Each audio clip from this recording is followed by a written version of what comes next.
Hi everyone, welcome to JR tutorials. I am your friend Rahul Jaiswal. तो दोस्तों कैसे हो आप सभी लोग? आप लोग की स्टडीज कैसे चल रही है जरूर से हमें कमेंट करके बताना।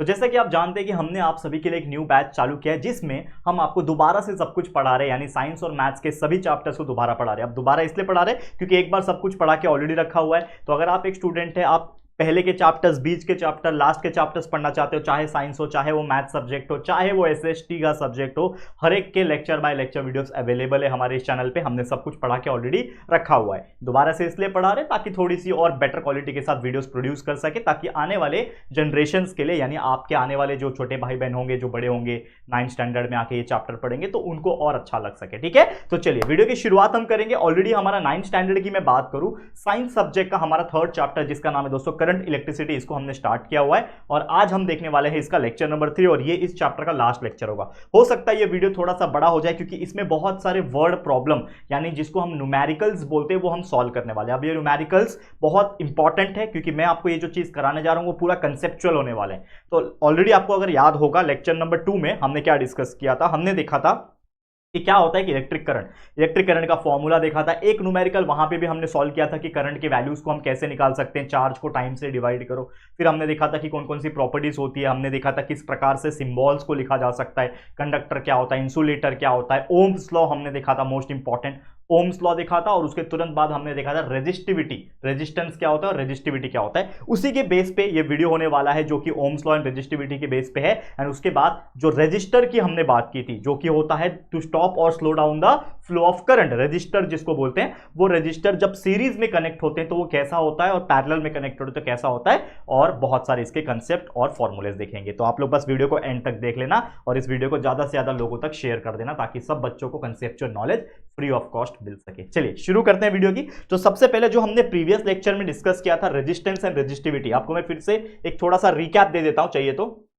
ये टॉपिक हमने देखा था, आपको याद होगा, that is resistance and resistivity. उसके पहले हमने ओम्स लॉ देखा था, अगर आपको याद होगा तो ओम्स लॉ का फॉर्मूला क्या था, V is equal to IR। ये इसका क्या है, ये इसका फॉर्मूला है, मेन फॉर्मूला। आप लोग को ये जिंदगी भर याद रखना, जब जब आप फिजिक्स पढ़ोगे तो ये फॉर्मूलाज काफी यूज होगा। तो V is equal to IR यानी voltage is equal to current multiply by the resistance का वैल्यू। तो ये होता है ओम्स लॉ का फॉर्मूला। फिर वैसे हमने एक रेजिस्टिविटी का फॉर्मूला डिस्कस किया था। तो रेजिस्टिविटी का फॉर्मूला होता है resistance is equal to R is equal to resistivity, जिसको रो कहा जाता है। ये सिंबल दिख रहा है, ये सिंबल को रेजिस्टिविटी कहा जाता है, जिसका प्रोनाउंसिएशन होता है रो, इसको बोलते हैं रो। तो R is equal to rho multiply by L divide by A। L मतलब length of the wire, A मतलब area of the cross section. ठीक है, और अगर सिर्फ आपको रेजिस्टिविटी का वैल्यू निकालना है तो इसको फॉर्मूले को हम लोग थोड़ा बहुत ये करके सिंप्लीफाई करके हम इस तरीके से बना सकते हैं, यानी rho is equal to, rho मतलब resistivity is equal to resistance multiply the area of cross section divide by the length. इस तरीके से करेंगे तो हमें रेजिस्टिविटी मिल जाएगा। अब चलो इसी के बेस पे कुछ एग्जांपल से उसको सॉल्व कर लेंगे। तो पहला एग्जांपल आज ये रहा स्क्रीन पे, जो कि आपको दिख रहा होगा कि ये current of 0.25 ampere flows through a conductor. क्या बोल रहा है, करंट है, एक कंडक्टर के थ्रू फ्लो हो रहा है, पोटेंशियल डिफरेंस उसका 24 वोल्ट दिया हुआ है, अप्लाइड हो रहा है दोनों एंड के बीच में। हमें पूछा है व्हाट इज द रेजिस्टेंस, हमें क्वेश्चन क्या पूछा है कि इसका रेजिस्टेंस निकाल के दिखाओ। बहुत सिंपल क्वेश्चन है। तो हमेशा कभी भी न्यूमेरिकल आया तो सबसे पहले आपको लिखना है गिवन। गिवन मतलब क्या क्या दिया हुआ है, हमें करंट दिया हुआ है, यानी I का वैल्यू दिया हुआ है 0.24 एम्पियर। इसके अलावा क्या दिया है, हमें वोल्टेज दिया हुआ है V, जिसको बोलते हैं हम लोग 24 वोल्ट, क्या आपको दिया है। और आपको पूछा क्या है निकालने के लिए, रेजिस्टेंस का वैल्यू, यानी R का वैल्यू क्वेश्चन मार्क है, R का वैल्यू हमें निकालना है। तो कैसे निकालेंगे, we know the formula, we know the formula, we know Ohm's law.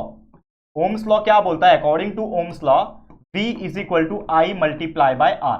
ये फॉर्मूला है, अभी अभी हमने बताया आपको। तो voltage is equal to current multiply by resistance. इसमें मुझे वोल्टेज का वैल्यू पता है क्या, पता है 24 है, इज इक्वल टू I का वैल्यू पता है क्या, 0.24 है, मल्टीप्लाई बाय R। मुझे R का वैल्यू चाहिए तो क्या हो जाएगा, therefore R will be equal to what, ये 24 तो उधर ही रहेगा, लेकिन ये 0.24 जो R के साथ मल्टीप्लाई में है वो अगर 24 के पास जाएगा तो multiply becomes divide when it is go on the opposite side. ये हमने मैथ्स में बेसिक रूल डिस्कस किया था, प्लस का इक्वल के उस साइड जाएगा तो माइनस हो जाता है, माइनस का प्लस हो जाता है, मल्टीप्लाई का डिवाइड, डिवाइड का मल्टीप्लाई, साइन चेंज हो जाता है, उल्टा हो जाता है। तो R तो उधर ही है, ठीक है, R इज इधर ही, ये 0.24 को 24 के नीचे भेज दिया, जो कि आ जाएगा 0.24। ठीक है, समझा, ठीक है। तो क्या आ रहा है R का वैल्यू, R का वैल्यू आ रहा है 24/0.24। अब इसका वैल्यू एग्जैक्ट कैसे निकालेंगे, ये तो 0.24 है, तो हमें ना पॉइंट कभी भी अच्छा नहीं लगता। हम क्या करेंगे भाई, पॉइंट को हटाने के लिए आपको मैंने मैथ्स में बेसिक रूल बताया था, कभी भी पॉइंट के पास जितने नंबर होते हैं उतने जीरो वाले नंबर से उसको मल्टीप्लाई कर देने का। तो पॉइंट के बाद 2 नंबर है, तो 2 नंबर मतलब 2 जीरो, तो 100 से उसको मल्टीप्लाई करना पड़ेगा। अगर पॉइंट के बाद सिर्फ एक नंबर होता, 0.2 होता मान लो, इसको मुझे पॉइंट को हटाना है, तो मुझे एक पॉइंट के बाद कितने नंबर है, एक नंबर, तो मतलब एक जीरो वाला कौन होता है 10, 2 जीरो वाला 100, 3 जीरो वाला 1000, ऐसे नंबर से मल्टीप्लाई करना होता है जिससे उसके पॉइंट्स हट जाएंगे। कैसे हटेंगे देखो, तो ये पॉइंट के बाद 2 नंबर है, मतलब इसको मैं 100 से मल्टीप्लाई करूंगा। तो अगर मैंने नीचे 100 से मल्टीप्लाई किया तो उसको बैलेंस करने के लिए ऊपर भी 100 से मल्टीप्लाई करना जरूरी है, तभी तो बैलेंस होगा ना। तो इसके लिए आर का वैल्यू क्या आ जाएगा, 24 मल्टीप्लाई बाय 100 हो जाएगा 2400 बराबर। और नीचे अगर आप देखोगे 0.24 मल्टीप्लाई बाय 100 हो जाएगा, इसका पॉइंट डायरेक्टली हट जाएगा, तो जो नंबर है 24, इसमें जो नंबर दिख रहा है आपको 024 मतलब जीरो का तो कोई वैल्यू नहीं है, 24 हो जाएगा। अब सीधा डिवाइड कर लो, 24 1 24, 24 1 24 कट, और ये 2 जीरो आ गया पूरा कट। तो देयरफॉर आर का जो वैल्यू आ गया वो आ गया 100। यूनिट क्या होता है, रेजिस्टेंस का यूनिट होता है ओहम। क्या होता है, ओहम। तो आपका रेजिस्टेंस का जो वैल्यू आ गया R इज इक्वल टू 100 ओम। इस तरीके से ऐसे क्वेश्चंस को सॉल्व किया जाता है। कभी भी आपको वोल्टेज दिया रहेगा, करंट दिया रहेगा, रेजिस्टेंस निकाल सकते हो। रेजिस्टेंस दिया रहेगा, वोल्टेज और करंट में से कोई एक नहीं दिया रहेगा, उस प्रकार निकाल सकते हैं। बट आपको अगर फॉर्मूला पता है V is equal to IR, आप सीधा सीधा डाल के कैलकुलेट कर सकते हो। समझ में आ गया? ऐसे एग्जांपल्स एग्जाम में आएंगे तो कर लोगे बिल्कुल। चलो एग्जांपल नंबर 2, एक और एग्जांपल है। यहां पे अगर आप देखोगे तो इसमें क्या बोल रहा है, the length of conducting wire is 50 centimetre. मतलब इट इज गिवन दैट कि एक वायर है जिसका लेंथ दिया हुआ है 50 सेंटीमीटर। तो हम लोग लिख देंगे, यानी उसका गिवन हमें दिया हुआ है। एक एक करके पढ़ो और एक एक करके लिखो। तो लेंथ आपको दिया हुआ है कितना, 50 सेंटीमीटर। तो हमें एक चीज तो पहले से ही पता है बच्चा, जो कि मैंने आपको बार बार बताया कि कभी भी कोई लेंथ अगर आया उसको मीटर में लेना होता है, लेकिन ये लोग ने दिया है सेंटीमीटर में। तो मुझे पता है कि 1 मीटर में होता है 100 सेंटीमीटर। ठीक है, 1 मीटर में 100 सेंटीमीटर होता है, तो 50 सेंटीमीटर में कितना हो जाएगा, तो 50 सेंटीमीटर मतलब क्या, इसको अगर मुझे मीटर में बनाना है, मतलब इसको अगर आप देखोगे, अगर मुझे इसको सेंटीमीटर के हिसाब से लेना है, तो ये 100 जो है इसको मैं नीचे लेके आऊंगा तो 1/100 हो जाएगा। ठीक है, इज इक्वल टू सेंटीमीटर। यहां पे सेंटीमीटर अकेला बचा, सेंटीमीटर और 100 के बीच में क्या है, मल्टीप्लीकेशन है, तो 100 को नीचे भेज दिया। तो 1/100 metre is equal to dash centimetre, मतलब जो भी सेंटीमीटर का वैल्यू रहेगा मान लो। लेकिन ये 100 को मैं कैसे लिख सकता हूं, 100 को मैं लिख सकता हूं 10 का स्क्वायर। 10 का स्क्वायर मतलब क्या होता है, 100 होता है, तो 10⁻²² होता है। लेकिन अब ये 1/10⁻² है, और इसको 10⁻² को ऊपर लेके जाऊंगा। तो हमने मैथ्स में 8th स्टैंडर्ड में भी पढ़ा था कि कभी भी कोई पावर वाला जब नीचे होता है 1 में होता है, उसको ऊपर लेके जाते हैं तो वो नेगेटिव बन जाता है। तो 10⁻² का बन जाएगा 10⁻², पॉजिटिव बन गया। यानी 1 जो 10 स्क्वायर था अब वो बन जाएगा 10⁻²। तो 1/10 स्क्वायर का मतलब होता है 10⁻²। मतलब इन शॉर्ट, अगर मुझे कभी भी एक, मैं ये तो आपको समझाने के लिए बता रहा था, ये आपको बस समझाने के लिए बता रहा था, लेकिन आपको मैं एक याद करने वाली चीजें बता देता हूं कि इससे क्या समझ में आया कि कभी भी एग्जाम में, आज, फ्यूचर, कभी भी 5 साल बाद, 10 साल बाद, कभी भी आप पढ़ रहे हो मैथ्स, न्यूमेरिकल्स, फिजिक्स, कभी भी दिखा, अगर आपका सेंटीमीटर है उसको आपको मीटर में कन्वर्ट कर देना है, तो बस आपको उस वैल्यू को, यानी उस वैल्यू जो भी दिया रहेगा 50 दिया है, उसको 10⁻² से मल्टीप्लाई कर देना और आगे लिख देना मीटर। तो ये बन जाएगा सीधा मीटर। मतलब क्या हुआ कि 50 सेंटीमीटर का मतलब होता है 50 इंटू 10⁻² मीटर। समझ में आ गया? बस ये चीज ध्यान में रख लेना। ये कैसे आया ये मैंने आपको एक्सप्लेन कर दिया। ओके, अब अगला क्या है, and its radius. Radius is also given, that is R। Obviously R दिया हुआ है आपको 0.55 है, 0.5 दिया हुआ है, 0.5 मिलीमीटर। mm दिया हुआ है, तो mm तो और छोटा होता है, सेंटीमीटर से भी छोटा होता है। तो 1 मीटर में 1000 मिलीमीटर होता है। ठीक है, 1000 मिलीमीटर होता है। तो उसी प्रकार ये हो जाएगा, अगर 1000 को नीचे लेके आ जाओ तो ये 1000 metre is equal 1/1000 metre is equal to millimetre हो जाएगा, अगर मुझे मिलीमीटर में कन्वर्ट करना है तो 1/1000 को मैं कैसे लिख सकता हूं, 10 का क्यूब, और यही 10 का क्यूब ऊपर आएगा तो 10⁻³ हो जाएगा। यानी अब इससे क्या समझ में आया कि कभी भी कोई मिलीमीटर में दिया है उसको मीटर में कन्वर्ट करना है, तो सिंपली उस वैल्यू को आप सीधा सीधा 10⁻³ से मल्टीप्लाई करके मीटर लिख दो, वो बन जाएगा मीटर। समझ में आ गया? ये दो चीज आप जिंदगी भर मत भूलना, जो मैंने आपको आज समझा के दिया है कंसेप्ट। समझ में आ गया बच्चा? क्लियर? ये हो गया। आगे क्या बोल रहा है, इफ इट्स रेजिस्टेंस इज 30 ओम। आपको रेजिस्टेंस आपको दिया हुआ, ये आपका रेडियस है, माफ करना, इसको कैपिटल मत लिखो, इसको स्मॉल लिखो, नहीं तो कंफ्यूजन हो जाएगा। ये स्मॉल r लिखो, रेजिस्टेंस को बड़ा R लिखते हैं, जो कि आपको 30 ओहम आपको दिया हुआ है। ठीक है, 30 ओहम, थोड़ा सा अच्छे से लिखते हैं, 30 ओहम, ऐसा, ठीक है, दिया हुआ है। What is the resistivity of the material? Resistivity मतलब रो, आपको मैंने बताया था रेजिस्टिविटी यानी ये रो का सिंबल है, क्वेश्चन मार्क, ये आपको निकालना है। तो चलो कैसे कैलकुलेट करेंगे? इतनी सारी चीज जो है वो हमने लिख दी, ये हमको गिवन है। अब सीधा सीधा फॉर्मूले की बारी है। तो आपको याद होगा जो फॉर्मूला मैंने आपको अभी अभी सिखाया था, कौन सा फॉर्मूला? देखो ये वाला फॉर्मूला जो मैंने आपको सिखाया था कि resistivity is equal to R into A upon L, ठीक है। तो हम लोग वो फॉर्मूला लिखेंगे, ठीक है। क्या है फॉर्मूला? we know that कि resistivity is equal to R multiply by A divide by L. इसमें मुझे आर पता है, रेजिस्टेंस का वैल्यू, ए पता है क्या? ए मतलब area of cross section, L मुझे पता है, तो मुझे एक वैल्यू पता नहीं है। तो मैंने सबसे पहले मैं क्या करूंगा, इसको मैं मान लेता हूं इक्वेशन नंबर 1, क्योंकि ये मुझे पता नहीं है फिलहाल में। पहले मैं इसके अंदर का ए निकालता हूं, फिर इसके अंदर पुट कर दूंगा। तो अब मैं क्या करता हूं बच्चा, सबसे पहले मैं ए निकालता हूं। तो एरिया जो होगा बच्चा, मुझे एक बात बताओ, कभी भी कोई भी वायर का, कोई भी क्या बोलते हैं उसको, वायर का, ठीक है, कोई भी वायर का जो एरिया होता है, एरिया ऑफ क्रॉस सेक्शन मतलब कटिंग एरिया जो होता है, वो क्या होगा? वायर कैसा दिखता है? अगर मैं इसको ऐसा देखूं वायर को, जैसे ये वायर है, अगर इसको यहां से मैं काट दूं तो ये कैसा दिखेगा? गोल दिखेगा। जैसे मान लो कि मेरे पास वायर था, ये लंबा वायर है, तो यहां से अगर मैं इसको देखूंगा तो गोल ही दिखेगा ना, मतलब इस साइड से देखूंगा तो ये गोल दिखेगा। मतलब area of the cross section of the wire is nothing but the circle, and circle का एरिया का फॉर्मूला क्या होता है? We know that area of cross section, इसको थोड़ा अलग कलर से लिखते हैं हम लोग, area of cross section of wire will be equal to what? Formula क्या हो जाएगा? Pi r square. आपको पता है ना सर्कल का एरिया होता है पाई आर स्क्वायर, तो पाई का वैल्यू जो भी होता है वो डाल सकते हो आप।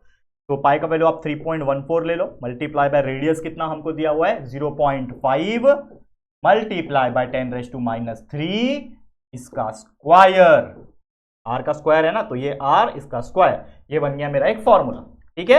अब इसको हटाओ, अब लिखते हैं असली खेल। तो ये बन गया मेरा क्या? एरिया, ये हमारा एरिया का वैल्यू है। अब इसको उठा के इक्वेशन नंबर 1 में डालता हूं, तो पुट इन इक्वेशन नंबर 1। अब इक्वेशन नंबर 1 क्या है मेरा? Rho is equal to R multiply by A. R कितना है? 30, रेजिस्टेंस है 30, मल्टीप्लाई बाय एरिया कितना है? 3.14 मल्टीप्लाई बाय, ठीक है, 0.5 इंटू 10⁻³ का स्क्वायर, ठीक है ना, 0.5 इंटू 10⁻³ का स्क्वायर। तो इसको कर लेते हैं। अब देखो इसमें एक आप फेरबदल कर सकते हो, 0.5 को आप 5 लिख सकते हो। देखो मैं एक चीज बताता हूं आपको, 0.5 को आप 5 लिख सकते हो क्या? ये इंटू 10⁻³ क्या था बच्चा? -3 था। ये 0.5 इंटू 10⁻³ हुआ। अगर मैं इसको 5 लिख दूं तो मतलब मैंने क्या किया? अगर मैंने इसको 5 लिखा मतलब इससे 10 से मल्टीप्लाई किया, तो 10 से जब मल्टीप्लाई किया तो कहीं ना कहीं अगर मैंने 10 से मल्टीप्लाई किया होगा तो नीचे 10 से डिवाइड भी किया होगा। देखो कहने का मतलब क्या है, मैं एकदम ज्यादा डीप में भी नहीं जाऊंगा, लेकिन मैं पहली बार बता रहा हूं आपको, तो ये सब चीज समझ में आना चाहिए, क्योंकि मैं नहीं चाहता कि आपको कोई चीज की कमी रह जाए, क्योंकि मेरा काम सिर्फ पढ़ाना नहीं है यहाँ पे। मैं तो डायरेक्ट इसको कैलकुलेट करके सीधा कैलकुलेटर से आंसर लिख दूं, लेकिन मैं आपको और ज्यादा डिटेल में कंसेप्ट बता रहा हूं कि आया कैसे। तो मान लो कि ये आपका 0.5 था, ये 0.5 को अगर मैं 10 से मल्टीप्लाई करूं और 10 से डिवाइड करूं, कुछ फर्क पड़ेगा उसको? ये 0.5 ही रहने वाला है, ठीक है। तो ये क्या, और इंटू 10⁻³ पहले से ही था उसके पास, तो 0.5 मल्टीप्लाई बाय 10 हो जाएगा 5, ठीक है, नीचे हो जाएगा 10 मल्टीप्लाई बाय 10⁻³ हो जाएगा। ये 10 क्या है? 10⁻1 है ना, ये ऊपर जाएगा तो 10⁻1 हो जाएगा, तो मल्टीप्लाई बाय 10⁻1, ये हट गया यहाँ से। 10⁻³ और 10⁻1 कितना होता है? -3 -1 यानी -4 हो जाएगा। तो इन शॉर्ट हम इसको ऐसे लिख सकते हैं, दैट इज 5 मल्टीप्लाई बाय 10⁻4। समझ में आ गया कि हम इस 0.5 इंटू 10⁻³ को 5 इंटू 10⁻4 किया। और इसका फंडा क्या है? मतलब ये तो बेसिक कंसेप्ट मैंने बता दिया, लेकिन इसको याद करने का तरीका क्या है कि कभी भी आप एक पॉइंट को शिफ्ट करोगे, मतलब 0.5 को 5 बनाओगे तो एक पॉइंट शिफ्ट किया, मतलब एक वैल्यू को 10⁻³ के एक वैल्यू को बढ़ाना पड़ेगा, तो वो बन जाएगा 10⁻4। तो इन शॉर्ट ये 3.4 मल्टीप्लाई बाय, माफ करना, ये जो 0.5 इंटू 10⁻³ था, इसको मैं लिख सकता हूं 5 इंटू 10⁻4 और इसका, क्लियर? कोई दिक्कत? ये समझा दिया मैंने आपको। देखो बहुत ज्यादा टाइम लग रहा है, लेकिन अगेन मैंने बोला कि ये सब चीज में टाइम ज्यादा लगता है ताकि मैं समझा सकूं अच्छे से, और इसके बाद 2 और टॉपिक पढ़ने हैं, उसके भी न्यूमेरिकल्स पढ़ने हैं, तो उसके लिए तैयार होकर रहना बच्चा, बस इतना बोलना चाहता हूं, ठीक है। चलो, तो रो विल बी इक्वल टू, माफ करना अभी नीचे का तो लिखा ही नहीं,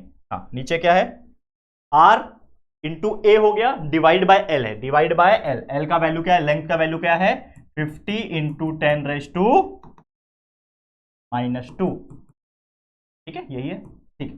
अब सॉल्व करते हैं, तो रो इज इक्वल टू ये 30 है मल्टीप्लाई बाय 3.4 है, ठीक है, कोई दिक्कत की बात नहीं है। 5 का स्क्वायर हो जाएगा 25 और 10⁻⁴ का स्क्वायर हो जाएगा 10⁻⁸ ये होल डिवाइडेड बाय 50 इंटू 10⁻²। अब इसमें हमेशा नंबर को नंबर से मल्टीप्लाई किया जाता है और जो पावर वाले है उसको पावर वाले के साथ मल्टीप्लाई डिवाइड किया जाता है। तो हम क्या करेंगे, ये जो पूरे वैल्यू दिख रहे हैं आपको 30 मल्टीप्लाई बाय 3.14 मल्टीप्लाई बाय 25, इन सभी को आपस में क्या कर देंगे हम लोग बच्चा, मल्टीप्लाई कर देंगे, ठीक है। तो 30 मल्टीप्लाई बाय 3.14 और 25 को आपस में मल्टीप्लाई करो तो इसका वैल्यू जो आएगा वो आएगा 2355। क्या आ जाएगा 2355, जो मैंने करके रखा है ऑलरेडी थोड़ा सा टाइम बचाने के लिए, क्योंकि ये नॉर्मल कैलकुलेशन है, वो आप लोग को भी आता है। तो 30 को 3.4 से मल्टीप्लाई करो, फिर जो वैल्यू आएगा उसको 25 से मल्टीप्लाई करो, तो हमको मिला 2355। ये नीचे 50 है, डिवाइड बाय 50।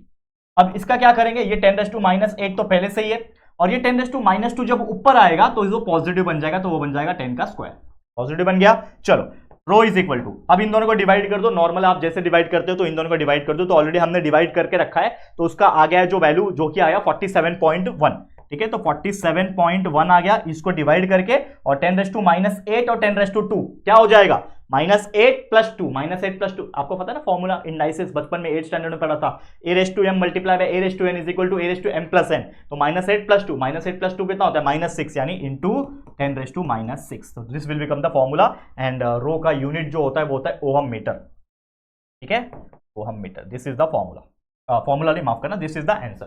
तो 47.1 इंटू 10⁻⁻6 ओहम मीटर। इसको आप ऐसे भी लिख सकते हो, अगर आप एक पॉइंट शिफ्ट करना चाहते हो तो आप ये पॉइंट को पहले ले लो, तो ये हो जाएगा 4.71 हो जाएगा, मैंने पॉइंट को कम किया तो यहां पे भी ये कम हो जाएगा, तो ये बन जाएगा 10⁻⁵ ओहम, ठीक है। आप ये भी आंसर लिख सकते हो, दोनों का मतलब एग्जैक्टली सेम टू सेम है।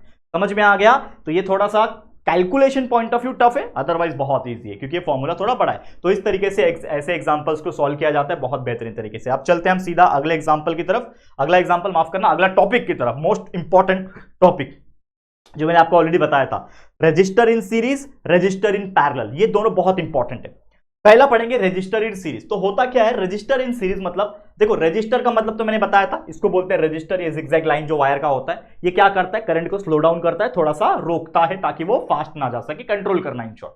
तो अगर मैं कोई भी एक सर्किट के अंदर, ये तो नॉर्मल सर्किट है, जैसा आपको मैंने बताया था, वोल्ट मीटर होता है, एमीटर लगा होता है, ये स्विच होता है, ये बैटरी होता है, सेल होता है, ये सब ऑलरेडी मैंने आपको समझा चुका हूं इलेक्ट्रिक सेल के अंदर, इस पिछले लेक्चर में, लेक्चर नंबर 2 में। अगर नहीं देखा तो प्लीज देख लो जाके यार, बहुत चीज कंसेप्ट मिस कर जाओगे नहीं तो अगर मैं अपना रेजिस्टेंस को, जो ये रेजिस्टर्स है मेरे, उसको एक के बाद एक करूं, यानी पहले मैंने R1 लगाया, उसके बाद एक ही लाइन में R2 भी लगा दिया, फिर एक ही लाइन में R3 भी लगा दिया, सो ऑन, ऐसे करके बहुत सारा लगा दिया, लेकिन वो एक ही लाइन में लग रहे हैं, तो समझ जाना मैंने क्या किया है, सीरीज में लगा दिया। जिस प्रकार हम मैचेस खेलते हैं, क्रिकेट मैचेस, तो सीरीज होती है हमारी, एक के बाद एक मैच होती है, 3 मैच की सीरीज, 5 मैच की सीरीज, खेला है ना क्रिकेट मैच, टीवी में भी आता है। तो उसी प्रकार अगर रजिस्टर्स एक के बाद एक लग रहे हैं एक ही लाइन में, तो उसको बोला जाता है रजिस्टर्स इन सीरीज। बहुत सिंपल है। तो इस केस में होता यह है कि जो रजिस्टर्स होते हैं वो सीरीज में कनेक्टेड होते हैं, और इसमें अगर करंट देखोगे तो ऑब्वियसली करंट जो होगा लोअर पोटेंशियल से हायर पोटेंशियल ट्रैवल करेगा इलेक्ट्रॉन। तो लोअर पोटेंशियल से हायर पोटेंशियल जब वो ट्रैवल करेगा, अगर मान लो ये डायरेक्शन में आप देख पा रहे हो, ठीक है, यहां से ये लोअर पोटेंशियल है, नेगेटिव चार्ज यहां से ट्रैवल करना शुरू करेगा, इस प्रकार से वो ट्रैवल करता रहेगा करता रहेगा करता रहेगा और यहां तक जाके कंप्लीट करेगा वो, ठीक है। लेकिन यहां पे आप नोटिस करोगे तो जो करंट होगा वो कांस्टेंट होगा। मतलब इन शॉर्ट इस पूरे के अंदर अगर आप देखो, मैं आपको बताता हूं एक चीज, एक सेकेंड, इस पूरे के अंदर जो भी मेरा, मतलब मान लो इसके अक्रॉस I1 करंट होगा, इसके अक्रॉस I2 होगा और इसके अक्रॉस I3 करंट होगा, तो जो भी करंट इस पूरे सीरीज में घूम रहा होगा वो तीनों के तीनों करंट क्या होंगे, कांस्टेंट होंगे। तो इसका मतलब जो भी मेरा करंट है उसका वैल्यू सेम है तीनों के तीनों का। लेकिन रजिस्टर्स तो 3 अलग अलग है, तो उसके अक्रॉस में करंट कैसे सेम हो सकता है? करंट इसलिए सेम है क्योंकि यहां पे जो वोल्टेज हैगा वो वैरी करता है, और वोल्टेज जब वैरी करेगा according to the Ohm's law कि करंट एंड वोल्टेज जो है वो क्या है, अगर आप देखोगे तो एक प्रोपोर्शनल में आते हैं। तो वोल्टेज क्या होता है, वैरी करता है यहां पे। इसका मतलब जो वोल्टेज इसके अंदर जा रहा होगा, इसके अक्रॉस में V1 होगा, इसके अक्रॉस V2 होगा, मान लो इसके अक्रॉस V3 होगा, तो ये तीनों वोल्टेज अलग होगा। तो हम क्या बोल सकते हैं कि हमेशा याद रखना, जब भी रजिस्टर सीरीज में होता है तो करंट कांस्टेंट होता है। रजिस्टर सीरीज में है, करंट कांस्टेंट है, एक ही करंट पास हो रहा है, एक ही करंट पास हो रहा है, constant current. That is I का जो वैल्यू होगा वो I1 भी होगा, I2 और I3 तीनों के तीनों चारों के चारों सेम होंगे। लेकिन वोल्टेज वैरी करेगा, जैसे मैंने बोला, तो वोल्टेज जो वैरी करेगा वो रहेगा टोटल वोल्टेज जो रहेगा वो क्या रहेगा, V1 यानी इसके अक्रॉस में पहला वोल्टेज, दूसरा वोल्टेज, तीसरा वोल्टेज, इन तीनों को ऐड करके आएगा। ठीक है, एक फॉर्मूला हम जानते हैं कि according to the Ohm's law V is equal to IR होता है, लेकिन यहां पे रजिस्टर जो है वो कौन सा है, सीरीज है, इसके लिए हमने RS लिखा हुआ है, that is register in series. ठीक है, अब हम वोल्टेज 1 का वैल्यू कैसे कैलकुलेट करेंगे, हमको पता है V is equal to IR होता है, तो वैसे V1 is equal to IR1 हो जाएगा, क्योंकि I तो कांस्टेंट है लेकिन रजिस्टर तो अलग है ना, तो V1 is equal to IR1, V2 is equal to IR2, V3 is equal to IR3, तीनों में I कांस्टेंट है। अब ये वैल्यू को उठा के मैं पुट इन इक्वेशन नंबर 1, हमारा जो इक्वेशन नंबर 1 है इसमें डाल दूं अगर, तो क्या वैल्यू आएगा अगर आप देखोगे, दैट इज, तो ध्यान से देखना क्या आएगा,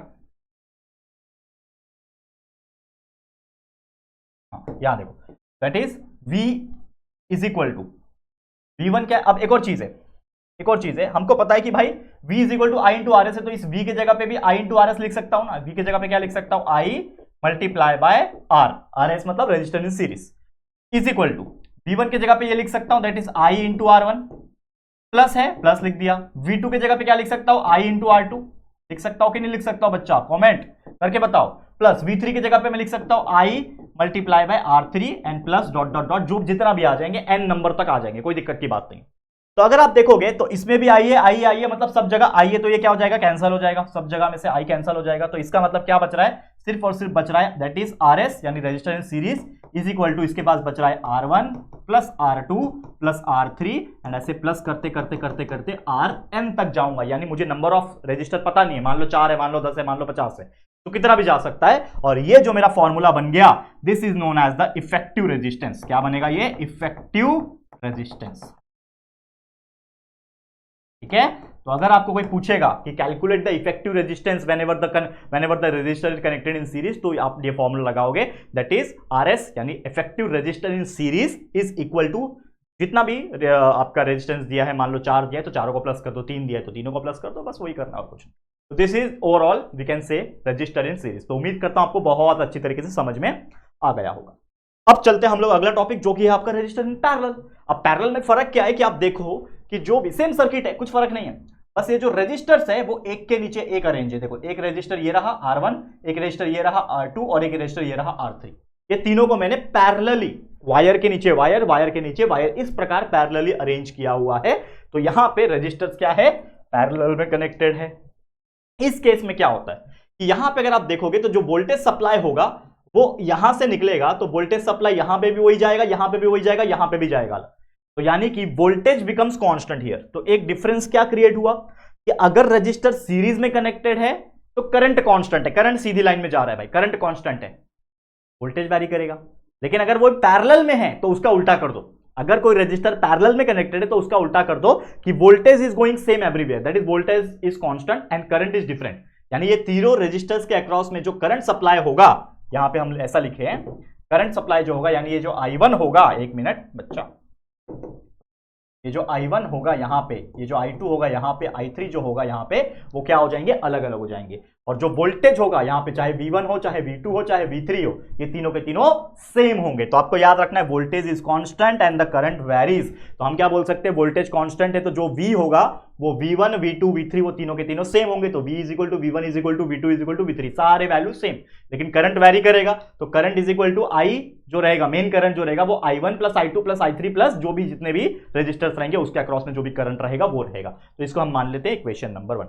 अब हमें फॉर्मूला भी पता है ओम्स लॉ का, V is equal to IR, तो V is equal to IR होता है, लेकिन मुझे करंट के फॉर्म में चाहिए, तो current is equal to R को उधर भेज दूंगा तो V अपॉन R हो जाएगा। लेकिन यहां पे जो R है वो क्या है, P है ना, रजिस्टर इन पैरेलल है, तो इसके लिए I is equal to V upon R P। तो उसके अनुसार I1 क्या हो जाएगा, V अपॉन R1, I2 क्या हो जाएगा, V अपॉन R2, I3 क्या हो जाएगा, V अपॉन R3। इसको उठाकर इक्वेशन नंबर 1 में डालो, पुट इन इक्वेशन नंबर 1। मान लो इसको उठा के हम क्या करते हैं, इक्वेशन नंबर 1 में डालते हैं। इक्वेशन नंबर 1 क्या है, I, तो I क्या, I का वैल्यू क्या है, I is equal to V upon, I की जगह पे क्या लिख सकता हूं, V अपॉन RP लिख सकता हूं, दिया, ठीक है। I1 की जगह पे लिख सकता हूं V upon R1 plus I2 की जगह पे लिख सकता हूं V upon R2 plus I3 की जगह पे लिख सकता हूं V अपॉन R3 प्लस जो भी होगा V upon RN dash dash dash, जो भी कर लो, plus dash dash dash V upon RN तक जाएगा वो डैश डैश डैश करके, ठीक है। तो अब यहां पे अगर आप देखोगे इन सभी में ऊपर v दिख रहा है, मतलब ये कैंसिल हो जाएगा, कट हो सकता है, तो v v v v gets cancel, तो क्या बचेगा, 1 बचेगा ऊपर, 1 अपॉन rp यानी 1 upon resistance in parallel is equal to 1 upon r1 plus 1 upon r2 plus 1 upon r3 and plus करके डैश डैश डैश करते जाओ, डैश डैश डैश करते जाओ 1 अपॉन rn तक, और this will become the formula for calculating the resistance, value of resistance in parallel. ठीक है, और यही कहलाएगा आपका इफेक्टिव। समझ में आ गया बच्चा कितना इजी है ये सब चीजें? ठीक है, याद रहेगा फॉर्मूला। तो resistor in series, effective resistance का फॉर्मूला है R S is equal to R1 plus R2 plus R3 plus R4, ऐसे करते रहना, और पैरेलल रहेगा तो 1 upon RP is equal to 1 upon R1 plus 1 upon R2 plus 1 upon R3, कैसे करते रहना। समझ में आ गया? सीरीज में current constant, voltage different, parallel में वोल्टेज कांस्टेंट, करंट वैरी। ठीक है, समझ में आ गया? तो यही था ओवरऑल फंडा resistor in series, resistor in parallel का। ठीक है, अब सीधा मुद्दे पे लेके चलता हूं, जो कि है हमारा मुद्दा, मतलब न्यूमेरिकल से आता भी है नहीं भी आता है, लेकिन आपको मैं करा के देता हूं। चलो, तो 3 रजिस्टर है, क्वेश्चन पढ़ो। 3 resistors having resistance of 15, 3 and 4 ohm. तो हमें क्या दिया हुआ है गिवन, हमें क्या दिया हुआ है, हमें दिया है रेजिस्टर्स के वैल्यू। तो रेजिस्टेंस 1 R1 जो दिया हुआ है 15 ओम दिया हुआ है, अगला आपको दिया है R2 जो कि आपको 3 ओम दिया हुआ है, अगला है एक और दिया हुआ है R3 जो कि दिया हुआ है 4 ओम, यानी 3 आपको रेजिस्टेंस के वैल्यू दिए हुए हैं, लिख दिया R1 R2 R3 करके लिख दिया। ठीक है, आगे बोल रहा है सीरीज में कनेक्टेड है, मतलब कोई दिक्कत की बात नहीं, हमें एक चीज क्लियर कर दिया क्वेश्चन में ही कि सीरीज में कनेक्टेड है, जो भी रेजिस्टेंस है वैसा बोल के रखा है। हमें बोल रहा है what is the effective resistance in the circuit, मतलब उस पूरे सर्किट में टोटल रेजिस्टेंस यानी इफेक्टिव रेजिस्टेंस कितना होगा। तो हम सीरीज में कनेक्टेड है, इसका मतलब हम क्या लिखेंगे, RS। तो RS is equal to question mark, तो फॉर्मूला पता है। ठीक है, registers are connected in series। ठीक है, तो therefore फॉर्मूला क्या हो जाएगा, RS will be equal to R1 plus R2 plus R3, 3 ही है इसके लिए R3 किया, तो RS will be equal to what, R1 कितना है 15 प्लस R2 कितना है 3 प्लस R3 कितना है 4, प्लस कर दो, तो RS will be equal to 15 plus 3 18 plus 4 22, और इसका यूनिट होता है ओम। ठीक है, बन गया, यही आपका रहेगा फाइनल आंसर, खत्म कहानी। तो इतना इजी था, विद इन 10 to 15 20 सेकंड्स के अंदर हम इस प्रकार से कोई भी गिवन क्वेश्चन को सॉल्व करके उसका आंसर जो है वो निकाल सकते हैं। ठीक है बच्चा, क्लियर हो गया? चलो आगे बढ़ जाते हैं, नेक्स्ट क्वेश्चन पे चलते हैं। अगला क्वेश्चन क्या है, अगला क्वेश्चन है रेजिस्टर्स हैविंग रेजिस्टेंस ऑफ 15 ओम 20 ओम 10 ओम। यहां पे भी सेम चीज दिया हुआ है, आपको बोल रहा है कि 3 रेजिस्टेंस है, एक है R1 15 ओम का, ठीक है, एक है R2 जो कि है 20 ओम का, और तीसरा है R3 जो कि है 10 ओम का। ये 3 रेजिस्टेंस आपको दिए हुए हैं। ठीक है, अब आपको बोल रहा है कि ये जो कनेक्टेड जो है वो क्या है, पैरेलल में कनेक्टेड है। हमें पूछा है what is the effective resistance, मतलब इस बार आपको क्या निकालना है, रेजिस्टेंस इन पैरेलल, आरपी का वैल्यू निकालना है। तो क्वेश्चन में बोल रखा है भाई, इन्होंने क्वेश्चन में बोल रखा है कि resistors are connected in parallel, प्यार से ले लो पैरेलल। ठीक है, पैरेलल, समझ में आ रहा है कि नहीं बच्चा? देखो ध्यान से देखते रहना। ओके, देखो, तो रेजिस्टेंस कनेक्टेड इन पैरेलल, तो we know the formula. Formula क्या है, 1 upon RP is equal to 1 upon R1 plus 1 upon R2 plus 1 upon R3। This is the formula that we have already discuss, कि हमारा ये जो है ये क्या है बच्चा, फॉर्मूला। ये हमने ऑलरेडी पढ़ के रखा हुआ है ना, कोई दिक्कत यहां तक? मुझे नहीं लगता यहां तक किसी को भी कोई दिक्कत होगी। ठीक है, ओके। अब यहां पे अगर आप ध्यान दोगे तो वो जो R1 R2 R3 का जो वैल्यू है इसमें मैं डाल सकता हूं, तो 1 upon RP will become what, 1 upon R1 का वैल्यू है 15 प्लस 1 अपॉन R2 का जो वैल्यू है वो है 1 अपॉन 20 और प्लस 1 अपॉन R3 का जो वैल्यू है वो है 1 अपॉन 10। ये इतना हमें दिया हुआ है, करेक्ट है, इसमें कोई भी शक की गुंजाइश नहीं है। अब यहां पे अगर आप देखोगे तो इसको मैं सॉल्व कैसे करूं, 2 तरीके हैं सॉल्व करने के लिए। एक तो मैं ये 2 को लेता हूं, खाली सिर्फ 2 को लेता हूं, क्रॉस मल्टीप्लिकेशन करूंगा और कुछ वैल्यू निकालूंगा, उसके बाद तीसरे से उसको प्लस कर दूंगा। या तो आप ये कर सकते हो, या तो सबसे इजीएस्ट लेकिन थोड़ा सा टाइम लग जाता है एक तरीका जो है, एलसीएम बना दो, नीचे के डिनोमिनेटर को सेम बनाना। हमने 7th 8th स्टैंडर्ड में पढ़ा था, रैशनल नंबर्स हमने पढ़ा था, आपको याद होगा मैथ्स में। तो हमने बताया था कि कभी भी कोई ऐसा फ्रैक्शन आ जाता है जिसमें 1 अपॉन समथिंग है, 10 अपॉन समथिंग, कोई भी अपॉन में है और नीचे के वैल्यूज जो है वो अलग अलग है, तो सबसे पहले नीचे के वैल्यूज को सेम बना दो। That is nothing but your finding the LCM. तो एलसीएम अगर हम निकाल लेते हैं तो वो एलसीएम जो रहेगा वो नीचे का डिनोमिनेटर बन जाएगा, उसको हम बना पाएंगे। तो वो कैसे करते हैं, बहुत सिंपल तरीका है, लेकिन मैं आपको वो भी बताऊंगा और एक तरीका और बताता हूं जो कि है ये वाला। अगर आपको कोई एलसीएम निकालने जिसको नहीं आता, 7th स्टैंडर्ड में आपने एलसीएम पढ़ा था, 2 साल हो गए होंगे, शायद भूल भी गए होंगे, लेकिन कोई बात नहीं, मैं आपको बताता हूं एक और तरीका। जैसे 1 अपॉन आरपी है मेरा, ठीक है, इज इक्वल टू, इन दोनों को लेता हूं मैं, अगर इन दोनों को लेता हूं तो क्रॉस मल्टीप्लाई करूंगा तो 20 मल्टीप्लाई बाय 1 हो जाएगा 20, बीच में आ जाएगा प्लस 1 मल्टीप्लाई बाय 15 करूंगा तो ये हो जाएगा 15, और नीचे के दोनों भी आपस में मल्टीप्लाई हो जाएंगे। 15 को 20 से मल्टीप्लाई करूंगा तो 15 टू 30 मतलब 300 हो जाएगा, नीचे आ गया 300। ठीक है, बीच में है प्लस और ये 1/10 वैसी का वैसी। मैंने क्या किया, सिर्फ इन दोनों को लिया और इनके बीच में क्रॉस मल्टीप्लीकेशन जो हमने पढ़ा हुआ है रूल वो हमने मल्टीप्लाई किया। ठीक है, तो अगला स्टेप क्या हो जाएगा, 1/RP इज इक्वल टू 20 + 15 होता है 35/300 प्लस 1/10। अब एक और स्टेप हो जाएगा, अब इन दोनों के बीच में क्रॉस मल्टीप्लीकेशन कर लो तो 1/RP is equal to 35 multiply by 10 is 350 plus 300 multiply by 1 is 300 upon 300 multiply by 10 is 3000। ठीक है, तो सॉल्व कर लो तो 1/RP will get 350 plus 300 is nothing but 650 whole divided by 3000। यहां पे आप देखोगे तो 10 कैंसिल कर सकते हो आप, कोई बात नहीं। अब इसको उल्टा घुमा लो तो ये 1/RP इज इक्वल टू 65/300 है, तो ये उल्टा घूमेगा तो 1/RP का घूम जाएगा तो ये RP हो गया, RP/1 हो जाएगा तो RP/1 is nothing but RP। ठीक है, इज इक्वल टू ये 65/300 था तो ये उल्टा हो जाएगा तो ये 300/65 हो जाएगा। इसको बस डिवाइड कर लो, आपका आंसर आ जाएगा RP का। ठीक है, तो हमने ऑलरेडी डिवाइड करके रखा है कि 300 को अगर आप 65 से डिवाइड करते हो तो आपका जो वैल्यू आता है वो आता है 4.615। ऑलरेडी हमने सॉल्व करके रखा हुआ है, तो 4.615 क्या है ये, ओहम। तो this is your final answer, यानी कि यहां पे इस क्वेश्चन में रेजिस्टेंस इन पैरेलल का जो वैल्यू आ रहा है हमारा वो आ रहा है 4.615 ओहम। समझ में आ गया कितना इजी है। तो इस प्रकार से ऐसे एग्जांपल्स आते हैं, चाहे वो सीरीज में आए इफेक्टिव रेजिस्टेंस निकालने के लिए, चाहे वो पैरेलल में आए, आप इसको आराम से सॉल्व करके निकाल सकते हो। ठीक है, समझ में आ गया। चलो एक आखिरी एग्जांपल है जो कि इंपॉर्टेंट मुझे लग रहा है, एक्सरसाइज का है, आपके टेक्सचुअल एग्जांपल है। तो अगर आप देखोगे एक्सरसाइज में से पूछा हुआ क्वेश्चन है कि when 2 resistors are connected in series, यहां पे बोल रखा है कि 2 रजिस्टर्स कनेक्टेड है सीरीज में, तो उनका जो इफेक्टिव रेजिस्टेंस है 80 ओहम है। मतलब अगर मेरा, देखो गिवन लिख दो ऐसा, यहां पे क्या बोल रखा है कि अगर दो ही रजिस्टर्स है, मतलब एक होगा R1 और R2, तो हम लोग मान लेते हैं कि let 2 resistors are R1 and R2 respectively. ठीक है, हमने मान लिया कि 2 रजिस्टर्स जो होंगे वो R1 और R2 होंगे। ठीक है, ठीक है।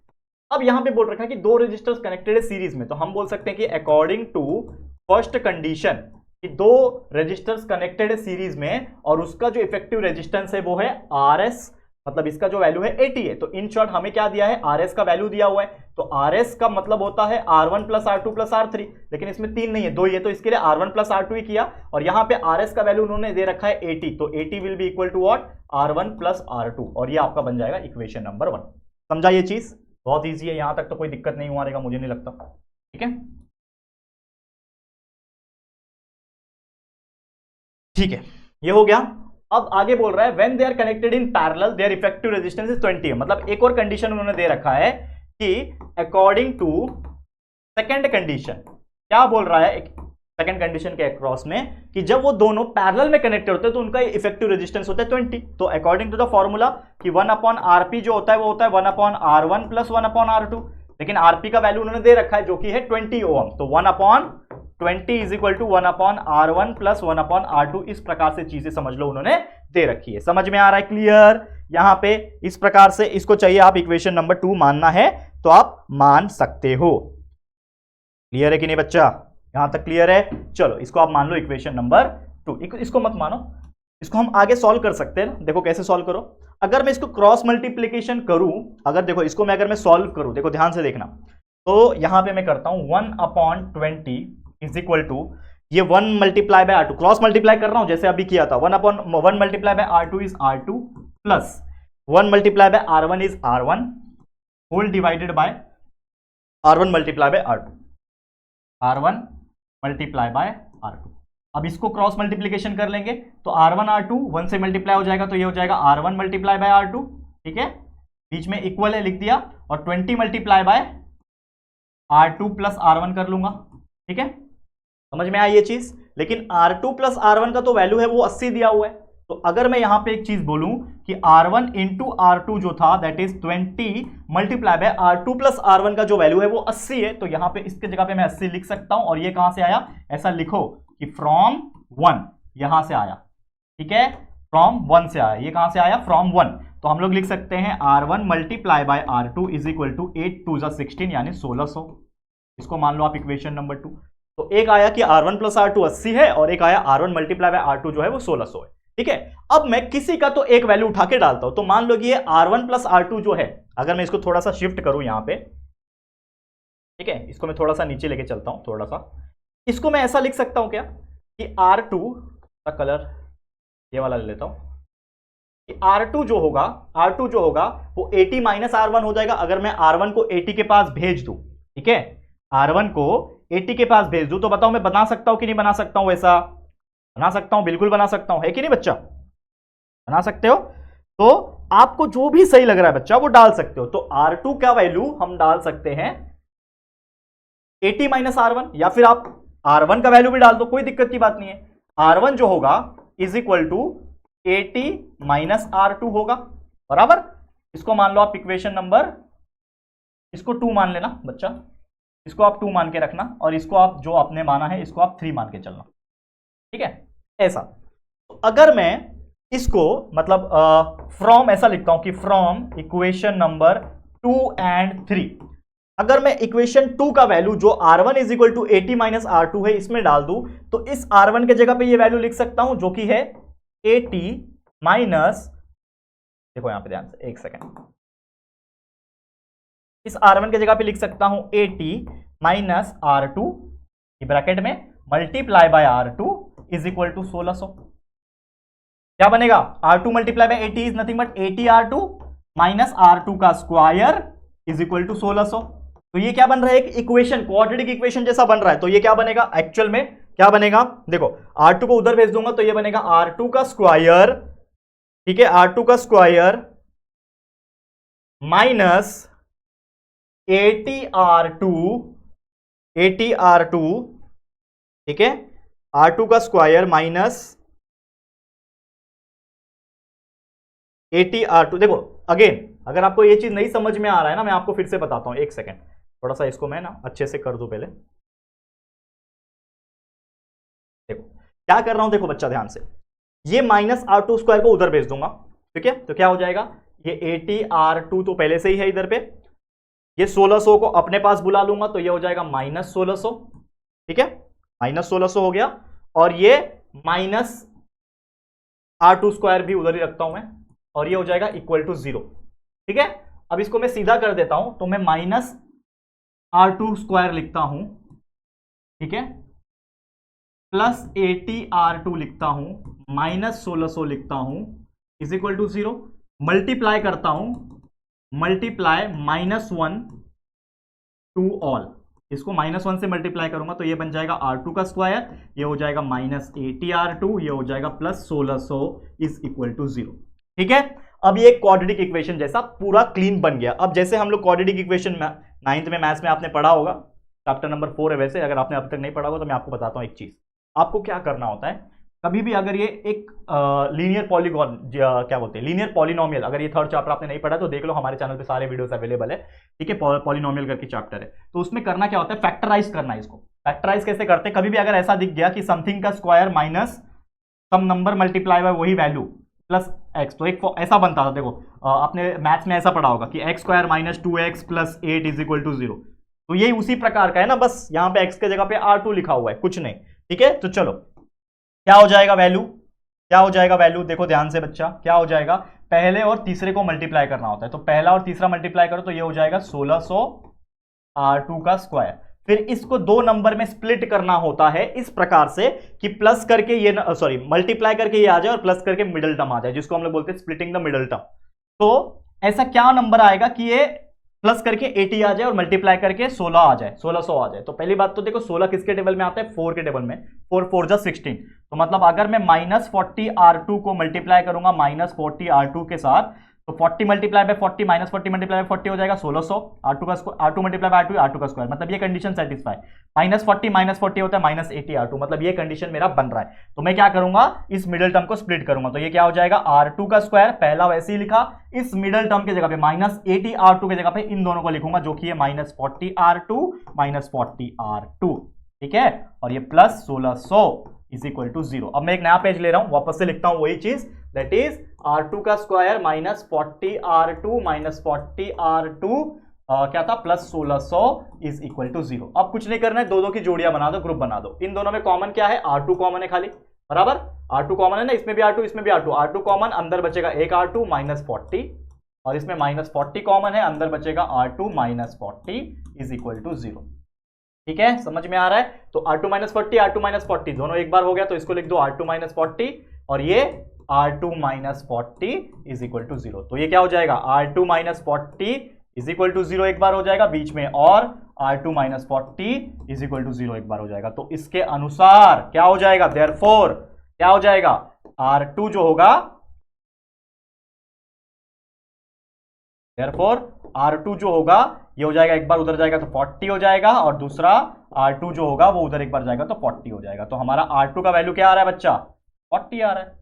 ठीक है, R2 का वैल्यू 40 आया, लेकिन हमें R1 भी चाहिए ना, हमें चाहिए R1। तो put R2 in equation number, किसमें डालोगे, जिसमें R1 मिल जाए। तो ये जो हमने बना रखा है, कौन सा, R1 का वैल्यू निकालने के लिए 80 को R2 से माइनस कर दो तो आपका R1 आ जाएगा, यानी पुट इन इक्वेशन नंबर 2। क्या है इक्वेशन नंबर 2, क्या है, R1 is equal to 80 minus R2, बराबर। R1 क्या है, 80 माइनस R2, तो R1 का वैल्यू मिल जाएगा 80 माइनस R2 कितना है, 40।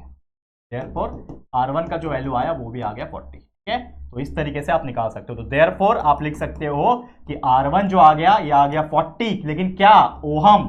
वैसे ही R2 जो आ गया 40, लेकिन क्या, ओहम। तो इस प्रकार से हमें दोनों रजिस्टर्स के जो वैल्यू आपको पूछे थे कैलकुलेट करने, क्या बोल रहा था क्वेश्चन में कि find the values of two resistance, तो हमने निकाल दिया कि दोनों रेजिस्टेंस के जो वैल्यू है वो दोनों के दोनों 40 ओहम के है। तो इस तरीके से हमने ये एग्जांपल को भी सॉल्व करके दिखा दिया। समझ में आ गया बच्चा। तो उम्मीद करता हूं आपको बहुत अच्छी तरीके से जो हमने आपको ये चीज समझा के दिया, ये आपको बहुत बेहतरीन तरीके से क्लियर होगा। इसी के साथ ये पूरा टॉपिक्स होते हैं कंप्लीट, और इसी के साथ ये एंटायर चैप्टर हमारा होता है कंप्लीट।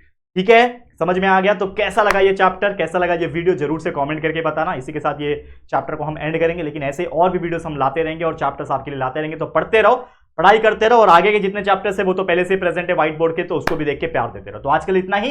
ये वीडियो आपको कैसा लगा जरूर से कमेंट करके बताना। वीडियो पसंद आया तो प्लीज वीडियो को लाइक कर देना, शेयर कर देना अपने सभी दोस्तों के साथ। और अगर पहली बार आए हो चैनल पे, अभी तक चैनल को सब्सक्राइब नहीं किया है, तो फटाफट से हमारे चैनल को सब्सक्राइब करके बेल आइकन को प्रेस कर देना। ठीक है दोस्तों, तो चलो फिर जल्दी मिलेंगे फिर एक और नई वीडियो में। तब तक के लिए thank you and good bye.